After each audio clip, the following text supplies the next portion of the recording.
بسم اللہ الرحمن الرحیم۔ بسم اللہ الرحمن الرحیم۔ الحمد للہ رب العالمین والصلاة والسلام علی سید الانبیاء والمرسلین، اما بعد۔ آج ہم ایک ایسی غلط فہمی پر گفتگو کریں گے جو صرف غلط فہمی ہی نہیں بلکہ ایک سنگین کبیرہ گناہ بھی ہے، اور یہ صدیوں سے ہمارے معاشرے میں یہ عقیدہ پایا جاتا ہے، اور وہ یہ کہ ماہ سفر یا سفر کا مہینہ ایک منحوس مہینہ ہے، اور منحوس کا مطلب ہوتا ہے نحوست والا، بے برکتی والا، اور یہ کہ بعض لوگ اس مہینے میں خوشی کی تقریبات نہیں رکھتے، مثال کے طور پر عقیقہ نہیں رکھتے، یا شادی نہیں رکھتے، یا انگیجمنٹ کا فنکشن نہیں رکھتے، اور گھر کی تعمیر یا نئے کام کا آغاز یا سفر یا کاروبار سے بھی ڈرتے ہیں، اور وہ یہ سمجھتے ہیں کہ یہ مہینہ بڑا بھاری مہینہ ہے اور بے برکتی والا مہینہ ہے، لہٰذا یہ گزر جائے۔ تو میں نے کچھ افراد کو یہ گفتگو کرتے ہوئے سنا کہ ہم نے نیا گھر بنا لیا ہے، بس یہ سفر کا مہینہ گزرتا ہے تو ہم شفٹنگ کر لیں گے، یا یہ کہ اب ہم نے الحمدللہ گاڑی تو لینی ہے، بس یہ بیچ میں سفر کا مہینہ آ گیا تو اس لیے ہم گاڑی نہیں لے سکے، اب یہ گزرتا ہے تو انشاءاللہ ہم نئی گاڑی لے لیں گے۔ تو کوئی بھی ایسا ڈیسیژن، چاہے وہ گھر کی تعمیر سے ریلیٹڈ ہے، خوشی کی کسی تقریب سے متعلقہ ہے، وہ اس مہینے کو منحوس سمجھتے ہوئے، اس کا برا شگون لیتے ہوئے اس مہینے میں کرنے سے بچتے ہیں، اور یہ اسلام میں توہم پرستی کہلاتا ہے، اور قرآن اور سنت نے اس کی سختی سے تردید کی ہے۔ آئیے ذرا دیکھتے ہیں کہ قرآن و سنت کی روشنی میں کیا واقعی سفر منحوس ہے یا یہ کہ یہ ایک جاہلیت کا عقیدہ ہے۔ تو سب سے پہلی بات جو سفر کے مہینے کے حوالے سے قرآن اور سنت کے مطالعے سے ہمارے سامنے آتی ہے، وہ یہ کہ سفر کا مہینہ بھی اسی طرح سے اللہ تعالیٰ کی مخلوقات میں سے ایک ہے جیسے دیگر مہینے ہیں۔ رمضان یا وقت یا جمعہ کا دن یا حرمت والے مہینے یا شوال یا شعبان، سب اللہ تعالیٰ کی مخلوقات ہیں، اور یہاں اس حدیث کو یاد رکھیے کہ زمانے کو برا بھلا نہ کہو۔ تو اگر ہم سفر کے مہینے کو برا بھلا کہتے ہیں یا اسے منحوس سمجھتے ہیں تو ہم اس حدیث کی نفی کر رہے ہیں۔ اللہ تعالیٰ کی مخلوقات کو برا بھلا کہنا، اور ایک اور حدیث میں اللہ تعالیٰ فرماتے ہیں زمانے کو برا بھلا نہ کہو، میں ہی زمانہ ہوں۔ تو یہ بات اور بھی سخت ہو جاتی ہے کہ اگر ہم کسی مہینے کو یا کسی وقت کو یا کسی دن کو یا کسی لمحے کو، بعض اوقات لوگ کہتے ہیں پتہ نہیں وہ کون سا برا لمحہ تھا کہ میں نے یہ فیصلہ کر لیا، یہ ساری باتیں شرک ہیں۔ آگے چل کے ہم دیکھیں گے کہ حضور اکرم صلی اللہ علیہ وسلم فرماتے ہیں بدشگونی یا برا شگون لینا شرک ہے۔ 3 دفعہ آپ نے فرمایا ایمفسائز کرنے کے لیے، بدشگونی لینا شرک ہے، بدشگونی لینا شرک ہے، بدشگونی لینا شرک ہے۔ تو جب ہم اپنی زبان سے ایسے جملے ادا کر رہے ہوتے ہیں تو گویا ہم شرکیہ جملے اور شرکیہ عقیدے کو سپورٹ کر رہے ہیں اور مانتے ہیں، لہٰذا یہ جملے کبھی بھی ہماری زبان پر نہیں آنے چاہیے، کیونکہ شرک ایک ایسا گناہ ہے جسے اللہ تعالیٰ معاف نہیں کریں گے۔ تو توبہ کر لیں آج ہی سے کہ آئندہ ہم اس بات پر احتیاط کریں گے کہ ہم کبھی بھی کسی وقت کو، زمان کو، یا کسی لمحے کو یا دن کو یا کسی جسے کہتے ہیں گھڑی کو نحوست والا نہیں کہیں گے۔ تو سب سے پہلی حقیقت ہمیں ذہن میں یہ رکھنی ہے کہ سفر بھی اسی طرح سے اللہ تعالیٰ کی مخلوقات میں سے ایک ہے جس طرح سال کے دیگر مہینے ہیں۔ قرآن اور حدیث میں نہ تو اس مہینے کی فضیلت میں ہمیں کوئی احادیث یا قرآن کی آیات ملتی ہیں، لیکن نہ ہی اس کی مذمت میں ملتی ہیں۔ یہ ہماری اپنی گھڑی ہوئی ایک بلیف ہے، عقیدہ ہے کہ سفر کا مہینہ منحوس ہے۔ ایسی کوئی بات نہ قرآن ہمیں سکھاتا ہے، نہ حضور اکرم صلی اللہ علیہ وسلم کی احادیث سے ہمیں ملتی ہیں۔ اور آپ صلی اللہ علیہ وسلم نے کبھی بھی، آپ پوری سیرت طیبہ کا مطالعہ کر کے دیکھ لیں، نہ تو مہینوں میں سے کبھی کسی مہینے کو برا کہا اور نہ ہی دنوں میں سے کبھی کسی دن کو برا کہا، حالانکہ آپ صلی اللہ علیہ وسلم پر زندگی میں سخت ترین دن بھی آئے۔ آپ جانتے ہیں نا عام الحزن، ایک سال آیا تھا جس میں حضور اکرم صلی اللہ علیہ وسلم کی انتہائی سپورٹ کرنے والی جو زوجہ محترمہ ہے ان کا بھی انتقال ہو گیا، اور جو آپ کے چچا آپ کو بہت کیئر کرنے والے تھے، سپورٹ کرنے والے تھے، اور آپ کو پے در پے دکھ دیکھنا پڑے، لیکن آپ صلی اللہ علیہ وسلم کی زبان سے کبھی یہ جملہ نہیں نکلا کہ یہ سال میرے لیے منحوس ثابت ہوا، یا یہ دن نحوست والا ہے، یا سفر کے مہینے کی وجہ سے ایسا ہوا۔ دوسری بات جو ہم قرآن اور حدیث کے مطالعے سے سیکھتے ہیں وہ یہ کہ پہلے نمبر پر یہ دیکھا جائے کہ یہ جو سفر ہے اس کو سفر کیوں کہا جاتا ہے، سفر کا مہینہ اسے کیوں کہا جاتا ہے۔ تو اس حوالے سے جب ہم تاریخ میں پیچھے جاتے ہیں تو ہمیں کچھ ریزنز پتہ چلتی ہیں، اور یہ ریزنز بھی زمانہ جاہلیت سے تعلق رکھتی ہیں۔ یعنی آج کا مسلمان جو لا الہ الا اللہ کہہ کے توحید پر ایمان رکھنے والا ہے، اگر وہ یہ سمجھتا ہے کہ سفر کا مہینہ منحوس ہے تو وہ جاہلیت والے کام کر رہا ہے۔ جاہلیت کی تو اب کوئی گنجائش نہیں ہے لا الہ الا اللہ کہنے کے بعد۔ تو اس میں علماء کرام اور مورخین بیان کرتے ہیں کہ سب سے مشہور اور راجح رائے یہ ہے کہ عرب اس مہینے میں جنگوں، غزوات، چھاپوں، تجارت اور روزگار کی تلاش میں گھروں سے نکل جاتے۔ حج کے مہینے جیسے ہی محرم کے ساتھ اوور ہوتے تو حج ان کا سیزن بھی تھا، اب انہیں حج سے انکم ہو چکی ہے، ان کا سیزن لگ چکا ہے، اب انہیں سفر کے مہینے میں اپنے گھر سے نکلنا ہے، اور جب تک جو حج کے مہینے ہیں دوبارہ واپس نہیں آتے انہیں اپنے شہر سے باہر نکل کے اپنے لیے روزگار تلاش کرنا ہے۔ تو جنہوں نے جنگوں کے لیے نکلنا ہوتا تھا وہ جنگوں کے لیے نکل پڑتے تھے، اور جنہوں نے غزوات میں حصہ لینا ہوتا تھا وہ بھی چل پڑتے تھے۔ چھاپوں یعنی ایک قبیلے نے دوسرے قبیلے پر حملہ آور ہونا ہے تو اس کے لوٹ مار سے اپنا مال کماتے تھے، اس کے لیے نکل جاتے تھے۔ روزگار کی تلاش میں محرم اوور ہوتے ہی تمام مکۃ المکرمہ خالی ہو جاتا اور گھروں میں صرف خواتین اور بچے رہ جاتے۔ تو اس مناسبت سے یہ کہا کرتے کہ ہمارے گھر خالی یعنی صفر ہو گئے ہیں،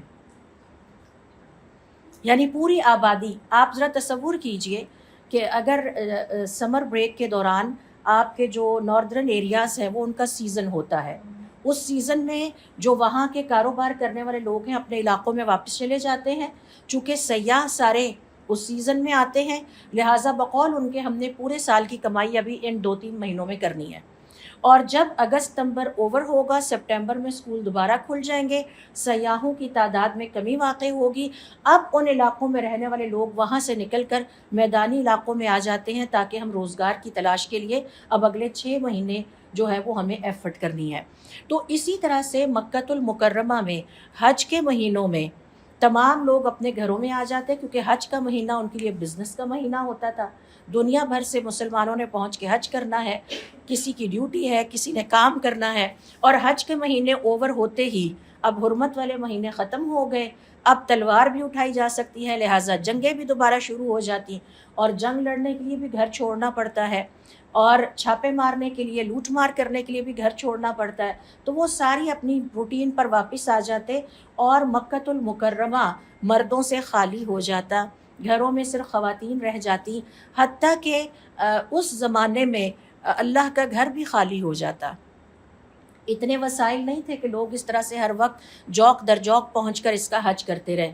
سال پہلے حج کا سفر شروع ہوتا، سال بعد لوگ اپنے قافلوں سمیت پہنچتے اور پھر گھروں کو واپس لوٹ جاتے۔ تو اس مہینے کو صفر کہا جاتا، جس کا مطلب ہے خالی ہونا۔ سفر بھی کہا جاتا اور صفر بھی کہا جاتا، یہی وجہ ہے کہ اس مہینے کا نام صفر پڑ گیا۔ بعض نے یہ رائے بھی ذکر کی ہے کہ حج کے بعد چونکہ مختلف علاقوں سے آئے حجاج اپنے علاقوں کو واپس لوٹ جاتے، جس سے مکۃ المکرمہ کی رونقیں تقریباً ختم ہو جاتی، اس مناسبت سے بھی اسے سفر کہا گیا۔ اور عرب یہ سمجھنے لگے کہ جو سفر کا مہینہ ہے نا یہ بڑا منحوس ہوتا ہے، اس میں حجاج بھی چلے جاتے ہیں، بیت الحرام کی رونقیں بھی مان پڑ جاتی ہیں، اور ہمارے بھی گھر والے نکل جاتے ہیں اور ہماری بستی ویران ہو جاتی ہے۔ تو یہاں سے انہوں نے اسے نحوست والا مہینہ سمجھنا شروع کر دیا۔ لہٰذا جو ماہ سفر کا نام ہے یہ بنیادی طور پر تاریخی اسباب کی وجہ سے رکھا گیا، اس منحوس یا بے برکت ہونے کی وجہ سے نہیں رکھا گیا تھا۔ حضور اکرم صلی اللہ علیہ وسلم اپنی ایک حدیث میں فرماتے ہیں لا عدویٰ، کوئی بیماری چھوت سے نہیں لگتی۔ یہ بھی ہم ابھی ڈسکس کریں گے انشاءاللہ ان ڈیٹیل. ولا طیرۃ، اور نہ ہی کسی برے شگون کی کوئی حقیقت ہے. ولا حامۃ، نہ ہی الو کی کوئی تاثیر ہے. ولا سفر، اور نہ ہی سفر کے مہینے کی کوئی نحوست ہے. تو یہ وہ 4 چیزیں ہیں جو ہمارے عقیدے کو کمزور کر سکتی ہیں. ان چاروں چیزوں کو حضور اکرم صلی اللہ علیہ وآلہ وسلم نے اکٹھے اپنی ایک ہی حدیث میں بیان کر دیا، اور اس کی تفصیل میں ہم تھوڑی دیر تک آتے ہیں.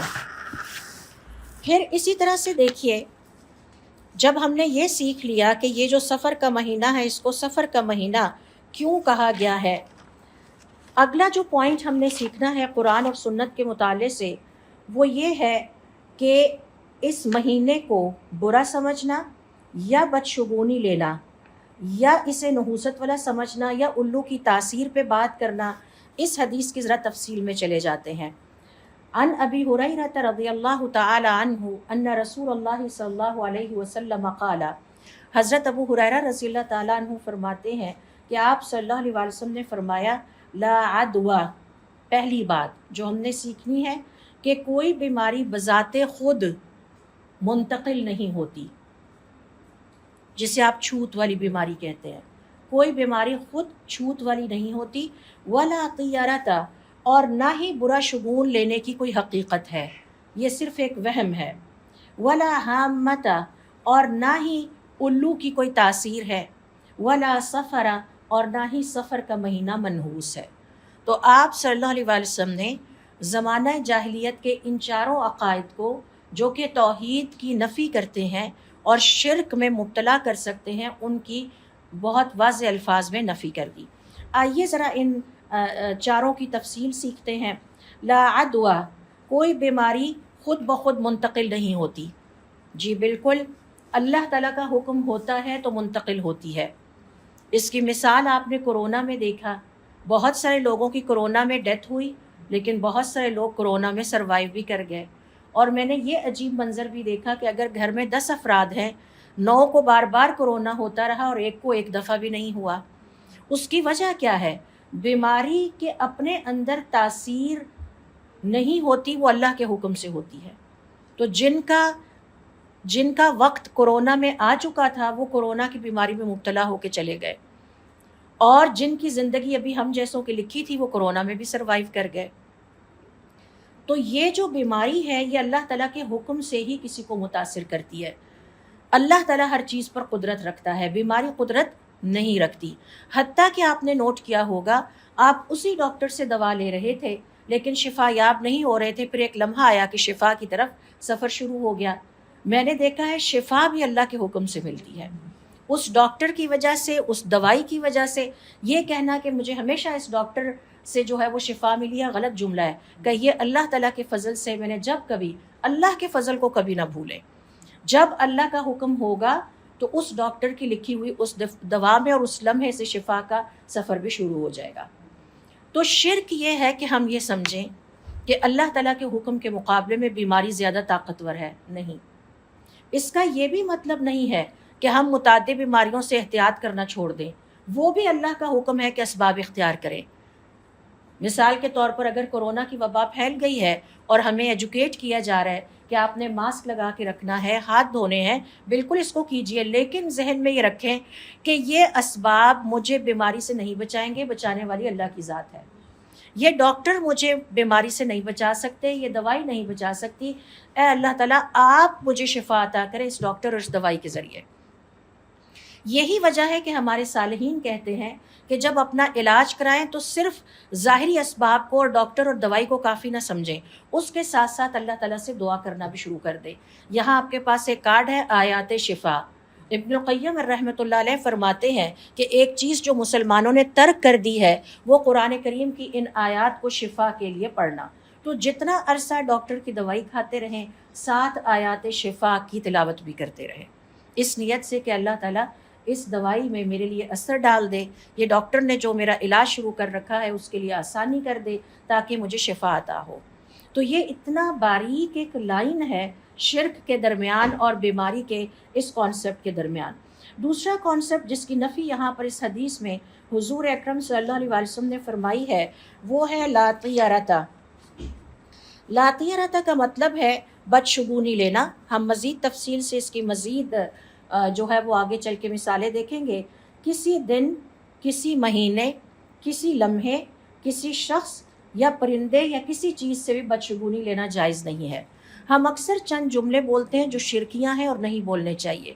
مثلاً آج صبح صبح میں نے اس کا منہ دیکھ لیا تھا نا، مجھے پتا تھا میرا آج کا دن خراب گزرے گا. یہ شرک ہے، یہ شرک ہے. ایسے جملے کو زبان پر نہیں آنا چاہیے.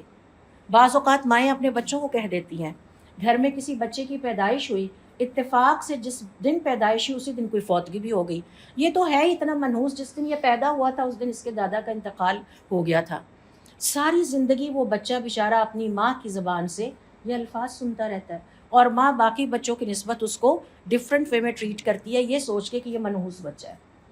اور اگر خدا نخواستہ گھر میں پوتا پیدا ہوا ہے اور اس دن کسی کا انتقال ہو گیا ہے تو بہو کو ساری زندگی یہ بات سننا پڑتی ہے، تو ہے ہی منحوس. فلاں وقت بھی یہ ہوا تھا، فلاں وقت بھی ہوا، اور جب اس کے ہاں بیٹا پیدا ہوا اسی دن میرے شوہر فوت ہو گئے تھے. جس دن سے یہ ہمارے گھر میں آئی ہے ریورس ہو گئی ہے ہر چیز. کسی بھی شخص کو منحوس سمجھنا، حتیٰ کہ طالب علم کا یہ کہنا صبح صبح آج ہم نے سر اشرف کو دیکھ لیا تھا، ہمیں پتا تھا ہمارا دن اچھا نہیں گزرے گا، شرک ہے. یہ شیطان ہم سے شرک کرواتا ہے. کسی بھی، یہ تیرہ کا مطلب ہے کسی دن، کسی مہینے، کسی شخص، پرندے یا کسی بھی چیز سے بدشگونی لینا جائز نہیں ہے. برا شگون لینا شرک ہے، کیونکہ اس وقت ہم یہ سمجھ رہے ہوتے ہیں کہ اس پرندے کے اندر یہ طاقت ہے کہ یہ ہماری زندگی میں برکت اور بے برکتی پیدا کرے، جبکہ اصل عقیدہ یہ ہے کہ ہر طرح کا نفع اور نقصان اللہ کے ہاتھ میں ہے.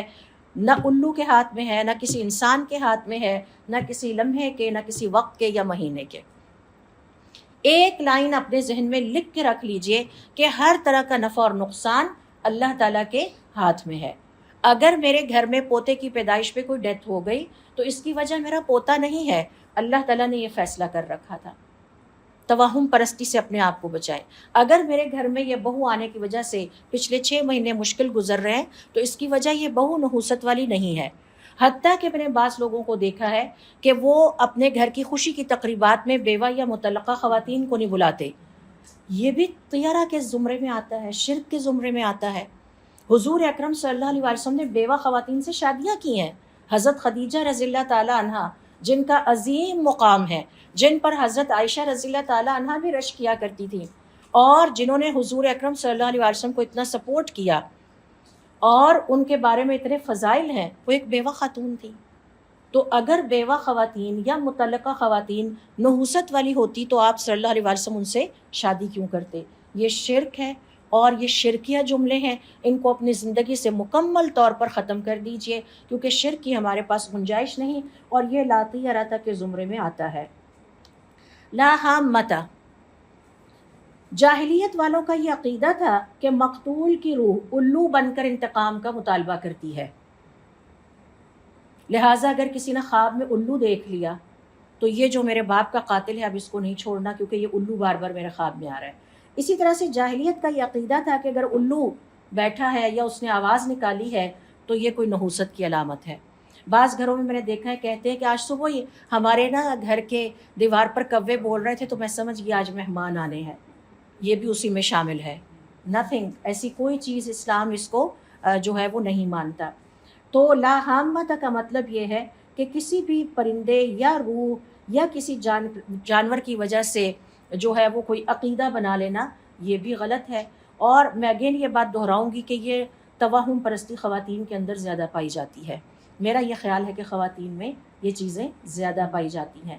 حتیٰ کہ میں نے ایک جگہ یہ کہتے ہوئے سنا، کسی کی بچی کی انگیجمنٹ تھی، غالباً وہ ختم ہو گئی، تو پاس بیٹھی خاتون بڑی ان کی خیرخواہ بن کے کہہ رہی، دیکھو میں نے اس وقت تمہیں نہیں کہا تھا، تم نے عالیہ کو بلایا ہوا تھا اور تمہیں پتہ ہے کہ عالیہ ڈائیورسی ہے اور اس کا سایہ بھاری تھا، آخر کار دیکھو برا اثر پڑا نا تمہاری بیٹی کی منگنی پہ.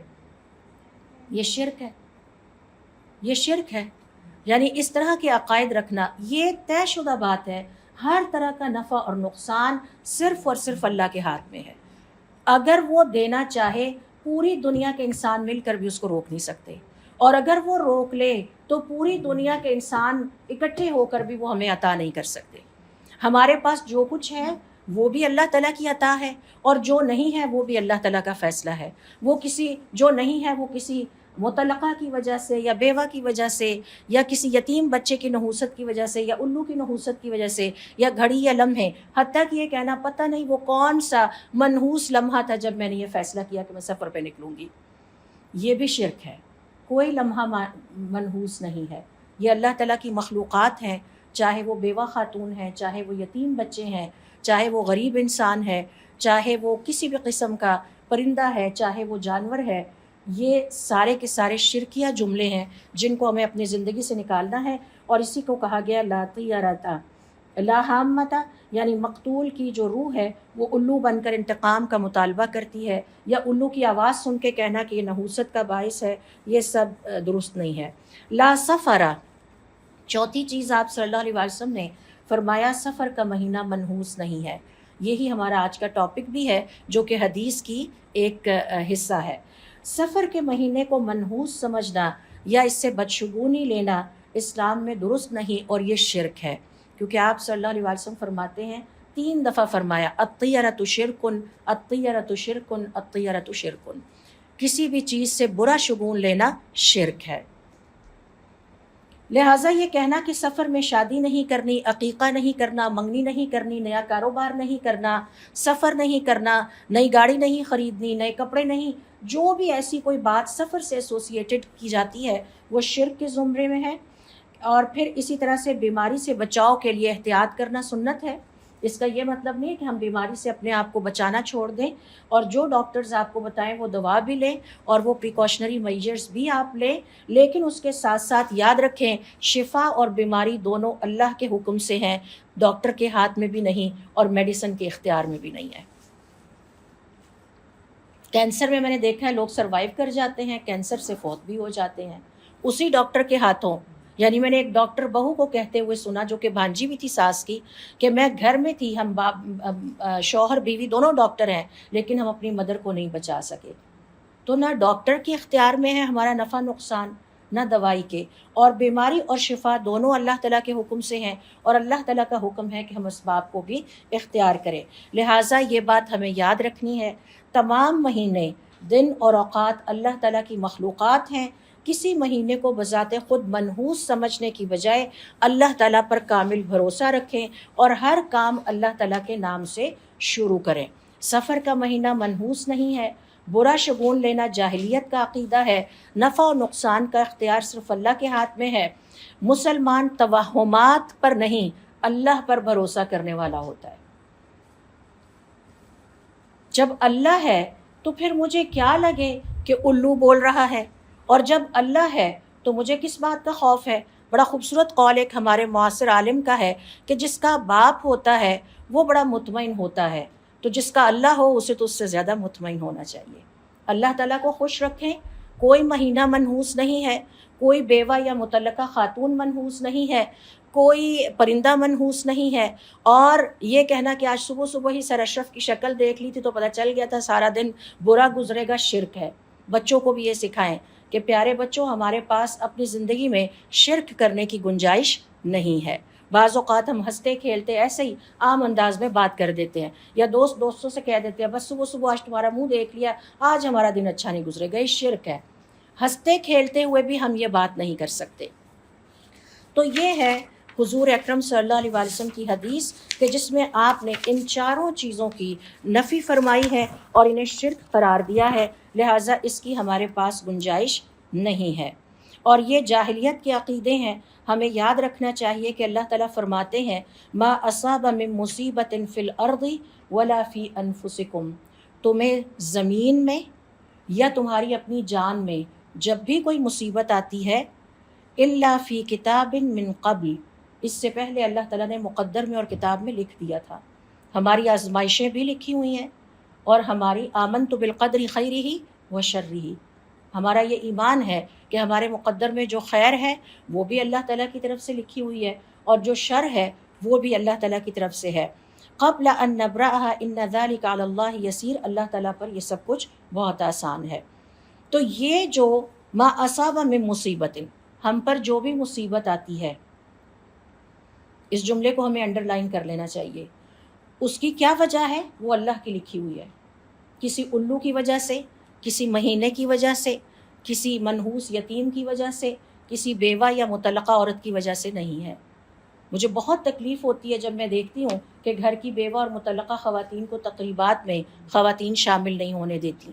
آپ انہیں دکھ بھی دے رہے ہیں، اذیت بھی دے رہے ہیں، اور ساتھ ساتھ شرک بھی کیے جا رہے ہیں. یعنی ہمارا یہ عقیدہ ہے کہ اس خاتون کے اندر اثر زیادہ ہے اللہ تعالیٰ کے مقابلے میں. کتنی بڑی غلط فہمی ہے. سب سے بڑا اثر رکھنے والی ذات اللہ تعالیٰ کی ذات ہے، باقی سب چیزیں اس کے سامنے ہیچ ہیں. پھر اسی طرح سے دیکھیے کہ اللہ تعالیٰ فرماتے ہیں ما اصاب من مصیبت فی الارض او فی انفسکم. زمین میں بھی اگر کوئی مصیبت آتی ہے، زلزلہ آ جاتا ہے، جنگ لگ جاتی ہے، قحط آ جاتا ہے، گرمی میں اضافہ ہو جاتا ہے، تو یہ کیوں ہوتا ہے؟ تمہارے اپنے ہاتھوں کی کمائی ہے. تمہیں جو بھی بھلائی پہنچتی ہے وہ اللہ کی طرف سے ہے، اور جو شر پہنچتا ہے تمہارے اپنے نفس کی وجہ سے ہے. تو اپنے آپ کو بلیم کیا جائے. اور ہمارے اپنے اندر کیا خرابی ہے؟ گناہ. ہمارے ایک تابعی تھے، ان کو وہ کہا کرتے تھے اگر ہمیں ٹھوکر بھی لگے تو یہ میرے کسی گناہ کی وجہ سے ہے. ٹھوکر بھی لگے، اگر زمین کا درجہ حرارت بڑھ رہا ہے تو اس کی وجہ کون ہے؟ ہم خود. اگر زلزلے پہلے سے زیادہ آ رہے ہیں تو اس کی وجہ کون ہے؟ ہمارے گناہ. قرآن کریم کے مطابق اور حدیث کے مطابق ایک ہی چیز نحوست کی وجہ ہے، اور وہ اللہ تعالیٰ کی نافرمانیاں اور گناہ ہے. حضرت عمر رضی اللہ تعالیٰ عنہ فرمایا کرتے تھے گناہوں سے اس طرح بچو جیسے تم اپنے دشمنوں سے بچتے ہو. گناہ تمہارے دشمن ہیں. گناہ ہمیں نقصان پہنچاتے ہیں، گناہوں کی وجہ سے ہمیں ٹھوکر لگتی ہے، گناہوں کی وجہ سے ہمارے رزق میں کمی آتی ہے، گناہوں کی وجہ سے ہم ناکامی کا سامنا کرنا پڑتا ہے، گناہوں کی وجہ سے ہم جو ہے زندگی میں پریشان رہتے ہیں، گناہوں کی وجہ سے ہمیں ڈپریشن ہوتا ہے. تو واحد چیز جس میں اللہ تعالیٰ نے نحوست رکھی ہے اور بے برکتی رکھی ہے. میں زیادہ اس پہ گفتگو نہیں کروں گی. آپ دیکھیے کہ جب ابلیس نے، شیطان نے گناہ کیا تو اس کی نحوست اور بے برکتی کو اس نے فیس کیا، اور جب حضرت آدم علیہ السلام سے غلطی ہو گئی، گناہ ہو گیا، تو وہ تمام نعمتیں جو ان کے پاس اللہ تعالیٰ کی تھی وہ چھن گئی. اور روایت میں آتا ہے کہ جب انہیں زمین پر بھیجا گیا تو وہ 300 سال تک روتے رہے، اپنے گناہ پر پچھتاتے رہے اور روتے رہے کہ مجھ سے ایسی غلطی ہوئی کہ جس کے نتیجے میں جنت جیسی خوبصورت جگہ سے نکالا گیا. واحد چیز جو نحوست اور بے برکتی لاتی ہے وہ گناہ ہے. ان کو اپنے زندگی سے ایلیمنیٹ کر دیں، باقی ساری جو چیزیں ہیں ان کے اوپر یقین رکھنا شرک ہے. پھر اس کے بعد دیکھیے اگلا پوائنٹ جو ہم نے یہاں پر سیکھنا ہے وہ یہ ہے کہ حضور اکرم صلی اللہ علیہ وسلم نے حدیث میں واضح طور پر جب فرما دیا وَلَا سَفَرَ، اور سفر کا مہینہ منحوس نہیں ہوتا، تو اس کا مطلب یہ ہے کہ سفر کا مہینہ بھی عام روٹین میں ان مہینوں کی طرح ہے جیسے باقی مہینے ہیں. اس کو کوئی الگ سے نہ سمجھا جائے، اور اس میں بھی جتنی آپ اللہ تعالیٰ کی عبادت کر سکتے ہوں، جتنے نیکی کے کام کر سکتے ہوں کرتے رہیے، تاکہ اللہ تعالیٰ اس کو ہمارے لیے مفید مہینہ بنا دے. اب اس کے بعد جو اگلی بات ہم سیکھتے ہیں قرآن اور حدیث کے مطالعے سے وہ یہ ہے، امام ابن رجب رحمۃ اللہ علیہ فرماتے ہیں عربوں کے ہاں جاہلیت میں یہ عقیدہ تھا کہ وہ سفر کے مہینے کو نحوست والا مہینہ سمجھتے تھے، اور آج بھی مسلمانوں کے اندر یہ جاہلیت دین سے دوری کی وجہ سے پائی جاتی ہے کہ وہ سفر کے مہینے کو نحوست والا مہینہ سمجھتے ہیں. بدشگونی کی ہمارے دین میں کوئی گنجائش نہیں ہے. اس حوالے سے بھی ہم نے ڈیٹیل کے ساتھ جو ہے وہ حضور اکرم صلی اللہ علیہ وسلم کی حدیث دیکھ لی ہے. حضور اکرم صلی اللہ علیہ وسلم فرماتے ہیں کہ نہ اپنے طور پر اثر کرنے والی کوئی بیماری چھوت والی ہے، نہ ماہ سفر میں کوئی نحوست ہے. اللہ تعالیٰ نے ہر جان کو پیدا فرمایا، پھر اس کی زندگی، اس کا رزق اور اس پر آنے والی مصیبتیں بھی لکھ دیں. تو اگر مجھے ٹھوکر لگتی ہے تو وہ بھی اللہ تعالیٰ کی طرف سے مقدر میں ہے، لکھی ہوئی ہے. تمام خوش قسمتی والی چیزیں اور تمام بدقسمتی والی چیزیں میرے مقدر میں لکھی ہوئی ہیں. حدیث کے الفاظ سن لیجئے، لا عدوى ولا سفر، نہ کوئی بیماری چھوت والی ہوتی ہے، یعنی بیماری خود منتقل نہیں ہوتی اللہ کے حکم کے بغیر، ولا سفر، اور سفر کا مہینہ منحوس نہیں ہے. خلق اللہ کل نفس، اللہ نے ہر جان کو پیدا کیا. میں، آپ سب، ہم یہاں پر جو اور بھی جتنی مخلوقات اس دنیا میں ہیں، فَكَتَبَ حَيَاتَهَا، پھر اس کی زندگی لکھی، وَرِزْقَهَا، پھر اس کا رزق لکھا، وَمَصَائِبَهَا، پھر اس کی مصیبتیں بھی لکھیں۔ تو اگر میرے گھر میں کوئی مس ہیپ ہوتا ہے تو اس کی وجہ نہ تو سفر کا مہینہ ہے، نہ کسی الو کا بولنا ہے، اور نہ ہی کسی لمحے کی نحوست ہے، وہ اللہ نے میرے مقدر میں لکھ رکھا تھا۔ اپنے آپ کو شرک سے محفوظ رکھیں۔ اس حوالے سے علماء کرام کا یہ کہنا ہے کہ اس حدیث میں حضور اکرم صلی اللہ علیہ وسلم نے 2 شرکیہ عقائد کی تردید فرمائی ہے۔ لا عدوہ، جس کا مطلب ہے کہ بیماری خود مختار اور خود قدرت والی نہیں، نہ ہی یہ خود سے کسی کو متاثر کرتی ہے، بلکہ یہ اللہ کے حکم سے ہی کسی کو متاثر کر سکتی ہے۔ بیماریوں سے بچنے کی تدابیر اختیار کرنا شریعت کا حکم ہے، مگر اصل میں اثر کرنے والی ذات صرف اللہ کی ہے۔ لا سفرہ کا مطلب بھی ہم سمجھ آئے ہیں کہ سفر کا مہینہ منحوس نہیں ہے، اور حدیث کے آخری الفاظ میں حضور اکرم صلی اللہ علیہ وسلم نے مزید یہ حقیقت واضح کر دی کہ ہر انسان کی عمر، ہر انسان کا رزق اور اس پر آنے والی مصیبتیں اور آزمائشیں اللہ تعالیٰ نے پہلے ہی لکھ دی ہیں۔ کسی مہینے، دن یا چیز کو منحوس سمجھ کر وہ آزمائشیں نہیں آتی، ورنہ تو ہم سارے ہی سفر کے مہینے میں پڑے ہوتے۔ اگر ہم اس بات کو تسلیم کر لیں تو ہم سارے ہی سفر کے مہینے میں گرے پڑے ہوتے، دنیا کا نظام ہی رک جاتا، تو لاجیکلی بھی عقیدہ ٹھیک نہیں ہے۔ تو ہمارے اوپر جو بھی مصیبتیں یا تکلیفیں یا آزمائشیں آتی ہیں وہ اللہ تعالیٰ کی طرف سے پہلے ہی مقدر میں لکھی جا چکی ہیں۔ اگر کسی شخص کا کاروبار ماہ سفر میں نقصان کا شکار ہو جائے تو یہ نہ کہا جائے کہ سفر کا مہینہ ہی منحوس ہے، یہ شرکیہ عقیدہ ہے، شرکیہ جملہ ہے، اس سے بچا جائے۔ اگر کوئی شخص سفر کے مہینے میں شادی، سفر یا نیا کاروبار صرف نحوست کے خوف سے مؤخر کر دیتا ہے تو یہ شرک ہے اور اسلامی عقیدے کے منافی ہے۔ اگر یہ سوچ آتی ہے کہ نہیں سفر کا مہینہ چل رہا ہے ابھی ہم نہیں جائیں گے۔ بیماری سے بچاؤ کے لیے احتیاط کرنا سنت ہے، لیکن یاد رکھیے بیماری خود بخود منتقل نہیں ہوتی، اللہ تعالیٰ کے حکم سے منتقل ہوتی ہے۔ لہٰذا ہمیں اللہ تعالیٰ کی تقدیر پر مکمل ایمان رکھنا چاہیے اور اللہ تعالیٰ پر مکمل بھروسہ کرنا چاہیے۔ حضور اکرم صلی اللہ علیہ وسلم کی حدیث میں ایک اور لفظ آتا ہے ولا ہامۃ، ذرا ہم اس کی بھی مزید ڈیٹیل دیکھ لیتے ہیں۔ زمانہ جاہلیت میں عربوں کا یہ عقیدہ تھا کہ مقتول کی روح جو ہوتی ہے، یعنی جسے قتل کر دیا جاتا ہے، اور وہ قتل و غارت گری کرتے بھی بہت تھے۔ ابھی ہم نے سیکھا محرم الحرام کے مہینے کی ایک اہمیت ان کے ہاں یہ تھی کہ اس مہینے میں وہ سارے سال کی پلاننگز کیا کرتے تھے، اور وہ پلاننگز کیا تھی کہ حج کے معاملات کی پلاننگ ہوتی کہ اس سال ہم حج کو کیسے مینیج کریں گے، اور ساتھ میں یہ بھی پلاننگ ہوتی لوٹ مار کہاں کرنی ہے، اور یہ بھی پلاننگ ہوتی کتنے مرڈرز کرنے ہیں، کتنے قتل کرنے ہیں، فلاں سے بھائی کا بدلہ لینا ہے، فلاں سے۔ تو قتل تو ان کے ہاں بڑی عام چیز تھی۔ تو ان کے ہاں یہ عقیدہ تھا کہ جو مقتول کی روح ہے وہ ہامہ یعنی الو بن کر نکلتی ہے اور بدلہ لینے تک چیختی رہتی ہے، یا یہ کہ الو کا بولنا یا گھر پر آ کے بیٹھنا نحوست اور آنے والی مصیبت کی علامت ہے۔ حضور اکرم صلی اللہ علیہ وسلم نے اس عقیدے کی بھی نفی فرمائی۔ آج بھی لوگ یہ سمجھتے ہیں کسی گھر پر الو بیٹھ جائے تو سمجھتے ہیں مصیبت آنے والی ہے، کوے آ کے کائیں کائیں کرے تو کہتے ہیں آج مہمان ضرور آئیں گے، کسی پرندے یا جانور کو بدشگونی اور نحوست کی علامت سمجھتے ہیں۔ میں نے کچھ گھروں میں دیکھا یہ عقیدہ پایا جاتا ہے کہ رات کے وقت اگر گھر میں چمگادڑیں گھس آئی ہیں تو اب گھر میں نحوست شروع ہونے والی ہے، بعض اوقات آ جاتی ہیں نا، گھروں کے اندر داخل ہو جاتی ہیں۔ تو یہ سارے توہمات ہیں، توہمات سے اپنے آپ کو آزاد کریں۔ الحمدللہ مسلمان ہونے کے ناطے ہماری یہ خوش قسمتی ہے کہ ہمارے پاس عقیدہ توحید موجود ہے، اور ہمارا صرف اور صرف بھروسہ اللہ پر ہونا چاہیے، توہمات پر بھروسہ نہیں ہونا چاہیے۔ پھر اسی طرح سے سفر کے مہینے کے حوالے سے ایک اور اہم چیز جو ہم سیکھتے ہیں وہ یہ ہے کہ کسی بھی مسلمان کے لیے یہ جائز نہیں ہے کہ وہ دن اور رات کو برا بھلا کہے۔ میں نے اس سیشن کے سٹارٹ میں آپ سے شیئر کیا کہ حضور اکرم صلی اللہ علیہ وسلم فرماتے ہیں، حدیث قدسی ہے کہ زمانے کو برا بھلا نہ کہو، میں ہی زمانہ ہوں۔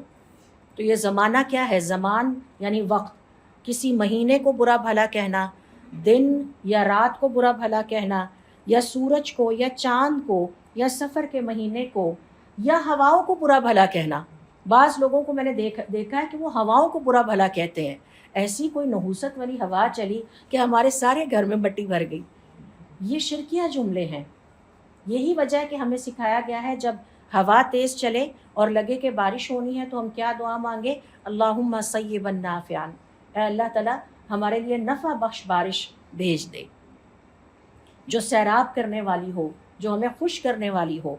اسی طرح سے جو ہے وہ ان چیزوں کو جو ہے وہ نحوست والا سمجھنا، یہ ساری شرکیہ عقائد ہیں اور خاص طور پر سفر کے مہینے کے ساتھ ایسوسیٹڈ ہیں. ہمیں ان سے بچنا چاہیے.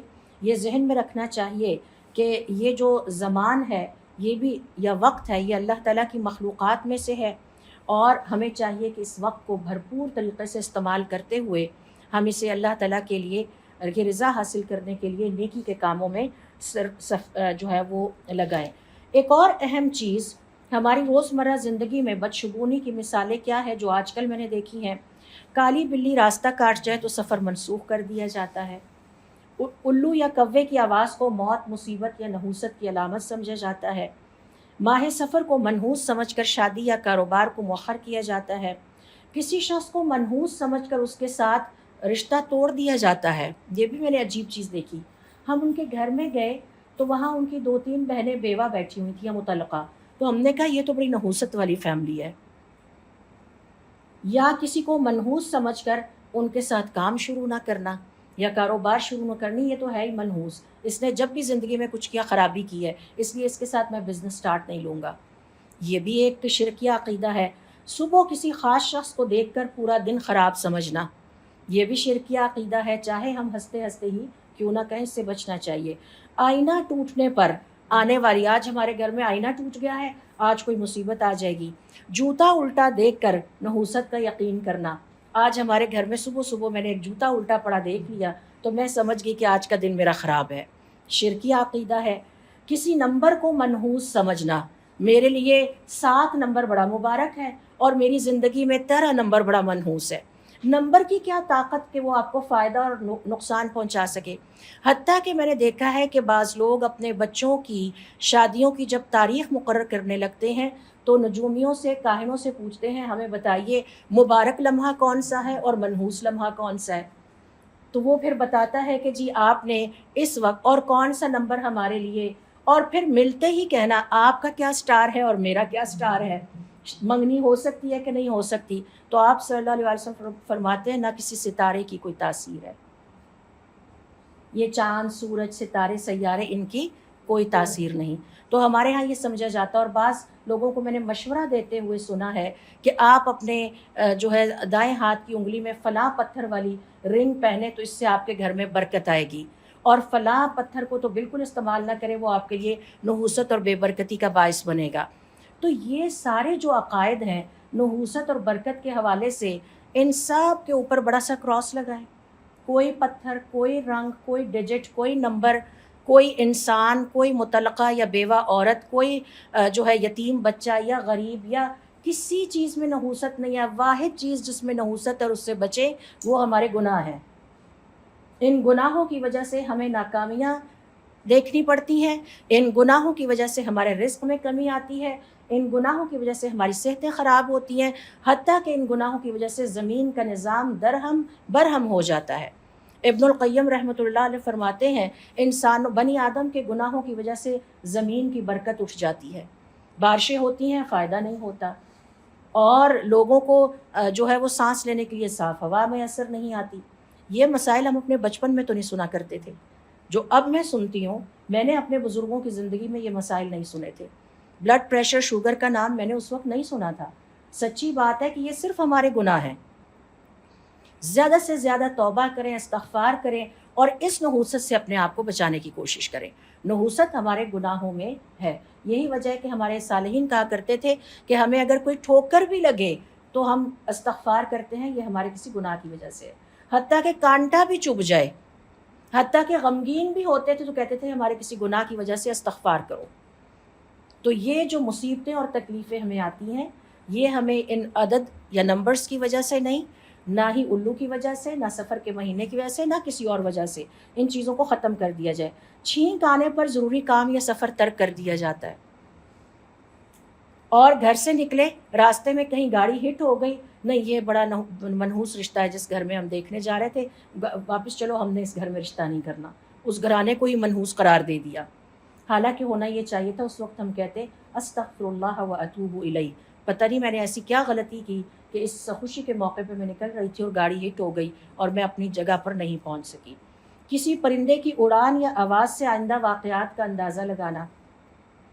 اسی طرح سے یہ جو سیارے اور ستارے اور ذائچے اور برج اور ابراج، اور اب یہ مصیبت آن لائن بھی دستیاب ہے، یعنی اور پاکستان کا 2026 کیسا گزرے گا، اور پاکستان کا 2027 کیسا ہوگا، اور آنے والا پرائم منسٹر کون ہوگا، اور کس کی موت کب واقع ہو جائے گی، کس نے آپ کو کہہ دیا؟ یہ وہ فیصلے ہیں جو اللہ تعالیٰ نے کر رکھے ہیں۔ آپ کیسے یہ سمجھ رہے ہیں کہ یہ ساری چیزیں غیب کا علم آپ کے پاس آ گیا ہے؟ یہ اور کون پاکستان کے لیے منحوس ہے اور کون پاکستان کے لیے برکت والا ہے، یعنی یہاں تک کے فیصلے کیے جاتے ہیں۔ تو یہ سب شرکی عقائد ہیں۔ یاد رکھیے اسلام میں بدشگونی کی نفی کی گئی ہے، نفع اور نقصان صرف اللہ کے ہاتھ میں ہے۔ اسی طرح سے حضور اکرم صلی اللہ علیہ وسلم نے بہت ساری بیوہ خواتین سے شادی کی۔ بیوگی اللہ تعالیٰ کی طرف سے آنے والی ایک آزمائش ہے، یہ نحوست کی علامت نہیں ہے۔ یتیمی نحوست کی علامت نہیں ہے۔ بعض لوگوں کو میں نے دیکھا اس بچے کو ہمارے بچوں کے ساتھ نہ کھیلنے دو، گھر میں نند آئی ہوئی ہے، اس کا بیٹا ہے، یتیم بچہ ہے، اس کو ہمارے بچوں سے ذرا دور ہی رکھیں، جیسی کوئی چھوت کی چیز ہے کہ ادھر سے یتیمی اڑ کے ادھر پہنچ جائے گی۔ اتنا شاید ہم بیماری سے نہ ڈرتے ہوں جتنا ہم اس چیز کا خوف رکھتے ہیں کہ یتیم بچہ میرے بچوں کے ساتھ نہ کھیلے۔ یہ شرک ہے۔ اور پھر اسی طرح سے بیوہ خواتین کو خوشیوں کی تقریبات سے دور رکھا جاتا ہے کہ ان کا سایہ بھاری ہے، اور جن گھروں میں بیٹیاں ہوں بیٹے نہ ہوں، نکاح شادیاں وانی کی جاتی، ان کے تو اپنا کوئی بھائی نہیں تھا تو کل کو ان کے بیٹے کہاں سے ہوں گے، یہ کوئی منحوس سا گھرانہ ہے، ہم نے یہاں رشتہ نہیں کرنا۔ یہ بھی میں نے خواتین کے اندر توہمات دیکھے ہیں۔ بچی تو مجھے پسند آ گئی، لیکن جب میں ان کے گھر گئی تو پتہ چلا 4-5 بہنیں ہیں، بھائی تو کوئی نہیں ہے، تو کہتے ہیں کہ رشتہ کسی ایسے خاندان میں کیا جائے جو خوش قسمت ہو۔ یہ بھی شرکیہ عقائد ہیں، غلط باتیں ہیں۔ اور پھر اسی طرح سے یہ بدشگونی لینے کے زمرے میں ہے، کل کو یہ نہ ہو میرے بیٹے کو بھی اللہ تعالیٰ بیٹیاں ہی دیتا جائے اور بیٹے نہ دے۔ کئی گھرانوں میں نے یہ بھی سنا کہ بیٹیوں سے زیادہ پیار نہ کرے، نہ اچھا سلوک کرے، ورنہ اللہ آپ کو بیٹیاں ہی دیتا جائے گا۔ یہ بھی بدشگونی لینے والی بات، یعنی بیٹی ہو جائے تو بدشگونی ہے اور بیٹے ہو جائیں تو اچھا شگون ہے، تو بیٹیوں کو بدشگونی کی علامت سمجھنا یہ بھی غلط بات ہے۔ اور پھر اسی طرح سے آج اس کا چہرہ دیکھ لیا تو سارا دن خراب ہو جائے گا۔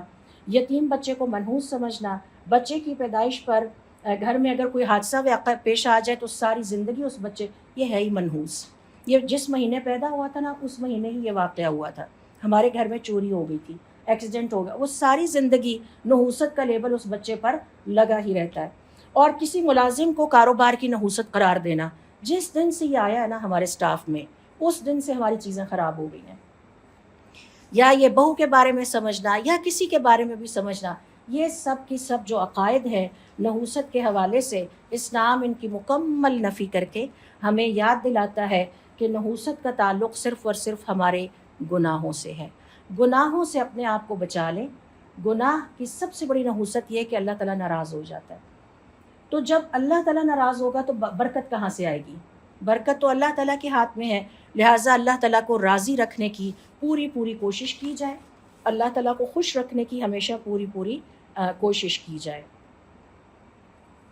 اسی طرح سے بعض لوگ یہ کہتے ہیں سفر کے مہینے کے حوالے سے کہ سفر کے مہینے کا آخری جو بدھ ہوتا ہے وینسڈے، وہ بڑا بھاری ہوتا ہے، اس دن بڑی مصیبتیں اور بلائیں نازل ہوتی ہیں، تو اس دن گھر میں اسپیشل کنڈے پکائے جاتے ہیں، کچھ ایسی ڈشز پکا کے تقسیم کی جاتی ہیں، یہ عقیدہ رکھتے ہوئے کہ ان کے تقسیم کرنے سے ہمارے گھر پر جو بلائیں آنی تھیں وہ ساری ٹل جائیں گی۔ یہ بھی ایک عجیب بات پائی جاتی ہے جس کا قرآن اور حدیث سے کوئی تعلق نہیں ہے۔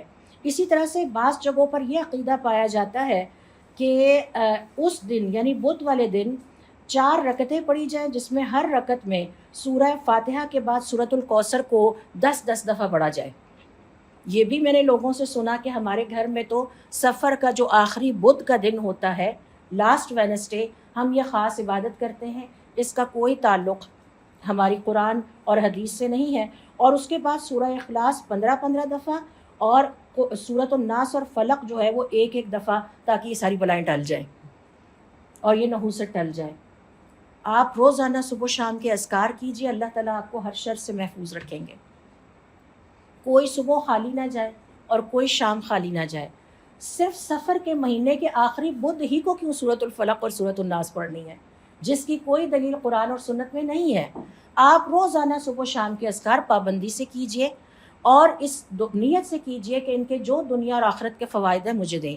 ایک تو یہ عبادت ہے، دوسرا یہ اللہ کا ذکر ہے، تیسرا یہ آپ کو ہر شر سے محفوظ رکھنے کے لیے، بد نظر سے محفوظ رکھنے کے لیے، نحوست سے اور جادو سے اور ہر طرح کی گمراہی سے محفوظ رکھنے کے لیے اللہ تعالیٰ نے ہمیں سکھائے ہیں، اور قرآن اور حدیث سے ثابت ہیں اور مسنون ہیں۔ چاہے سفر کا مہینہ ہے یا نہیں ہے، ریگولرلی یہ پڑھتے رہیں۔ یہ کہنا کہ سفر کے مہینے کے جو لاسٹ وینسڈے ہے اس دن ایک خاص عبادت کرنی ہے اور خاص کھانے پکا کے تقسیم کرنے ہیں، کبھی حلیم گھر میں آ جاتا ہے، کبھی بیف پلاؤ آ جاتا ہے، اور کبھی چنے آ جاتے ہیں کہ بھئی یہ آج ہم نے اس لیے کہ ہمارے گھر سے ساری بلائیں ٹل جائیں۔